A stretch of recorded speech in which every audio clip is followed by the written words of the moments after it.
भारतीय गुरु दर्पण में राजेश गुरु का सभी को नमस्कार। आज हम बात करने जा रहे हैं शिक्षक साथियों जो विशिष्ट शिक्षक बने हैं, खास तौर से 1/1/2025 या उसके बाद कोई भी हमारे शिक्षक साथी जो नियोजन इकाई में थे, जो नियोजित शिक्षक थे, जो विशिष्ट शिक्षक बन रहे हैं, उनमें एक अजीब तरह से मैं जो महसूस कर रहा हूँ, जैसे फ्रेशर बनने की बेचैनी हो। वो फ्रेशर बनने के लिए बेताब है। और वो क्यों बेताब हैं? 1/7/2025 को उनका एक इंक्रीमेंट मिल जाए, उनका पूरा ध्यान वही है। और हमारे जो ये शिक्षक हैं, ये इन चीज़ों को नहीं समझ पा रहे हैं कि आपकी योगदान तिथि 1/1/2025 को जब फ्रेश योगदान तिथि मानी जाएगी, इसके बाद ही जहाँ तक हमें जानकारी है, मुझे जानकारी है, तभी आपका 1/7/2025 को इंक्रीमेंट की व्यवस्था बनती है। हमारी जहाँ तक जानकारी है, मैं वहाँ तक बात कर रहा हूँ।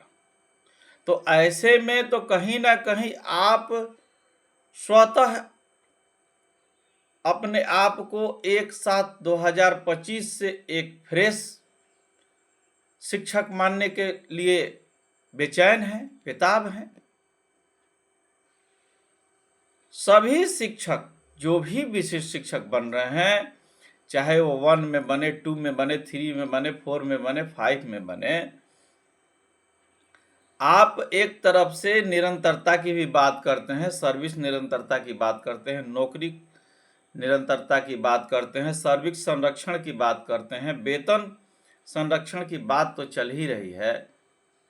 तो वेतन संरक्षण आपका पूर्व योगदान के तिथि को आधार मानते हुए, अर्थात नियोजन इकाई में जिस दिन आप योगदान किए, उस तिथि को आधार मानते हुए आपका वेतन संरक्षण की बात हो रही है। तो जब आपका वेतन संरक्षण नियोजन इकाई में योगदान की तिथि को आधार मानते हुए आप इस बात से कहीं ना कहीं सहमत हैं कि हमारा मिले, और आपको कहीं ना कहीं मिलने जा रहा है, तो सर्विस निरंतरता जब आप अपने से ही अपने आप को 1/1/2025 या जब भी आप विशिष्ट शिक्षक में योगदान करते हैं, उसको मानने के लिए बेताब हो जाएंगे, बेचैन हो जाएंगे, तो आप स्वतः सोचिए कि जब तक आपका योगदान तिथि नियोजन इकाई में जिस दिन आप योगदान किए हैं, जिस दिन आप ज्वाइनिंग लिए हैं शिक्षक के रूप में, उसको आधार बेस नहीं माना जाएगा, वो आधार बेस नहीं होगा, तो आपकी सर्विस निरंतरता कैसे होगी? आपको नौकरी निरंतरता कैसे होगा आपका नौकरी? उसी तरह से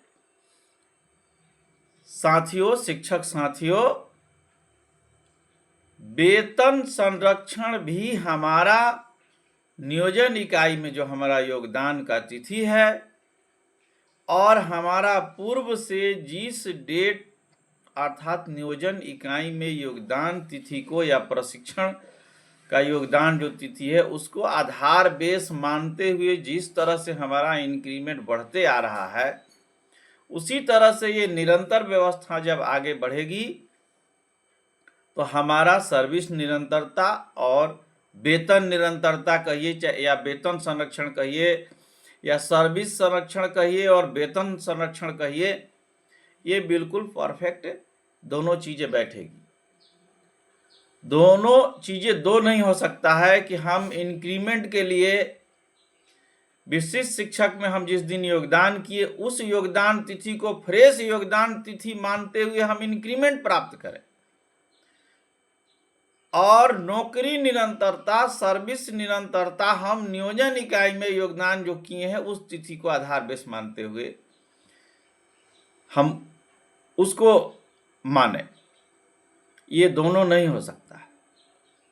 जब हमारा वेतन संरक्षण, वेतन की निरंतरता, नियोजन इकाई में योगदान तिथि और नियोजन इकाई में जब हम थे, जिस तिथि को हमारा इंक्रीमेंट बढ़ता था, उसी तिथि को आधार बेस मानते हुए आगे हमारी इंक्रीमेंट बढ़ती रहे, और उसी तिथि को, जिस तिथि को हम योगदान नियोजन इकाई में किए थे, उसी तिथि को आधार बेस मानते हुए हमारी सर्विस निरंतरता भी आगे बढ़ती रहे। चाहे कोई साथी कभी भी योगदान किए हों विशिष्ट शिक्षक में, इसको विशेष मायने देने की जरूरत नहीं होनी चाहिए। तो आप समझ गए होंगे, हमें जहाँ तक लगता है, और मैं जहाँ तक समझ पाता हूँ वही बात मैं आपके समक्ष रख रहा हूँ। और हमें लगता है कि आप विशिष्ट शिक्षक में जिस दिन योगदान कर रहे हैं, उस योगदान तिथि को आपको बहुत अधिक तवज्जो देने की जरूरत नहीं है। आपके सर्विस निरंतरता और वेतन निरंतरता, सर्विस संरक्षण बोलिए या वेतन संरक्षण, हर दृष्टि से आप योगदान जब किए हैं नियोजन इकाई में, वही तिथि आपका आधार बेस हो। नियोजन इकाई के समय में जब आप थे, जिस डेट को 1 जनवरी को या 1/7 को जिस तिथि को आपको इंक्रीमेंट मिलती थी, उसी तिथि को आधार बेस मान करके इंक्रीमेंट आगे लगता रहे, ये हमें लगता है कि बेहतर है। सभी शिक्षक साथियों को जो हमारा विचार था, मैं जहाँ तक समझ पा रहा हूँ उन चीज़ों को मैं आपके समक्ष रखा। सभी को नमस्कार। जय हिंद, जय भारत।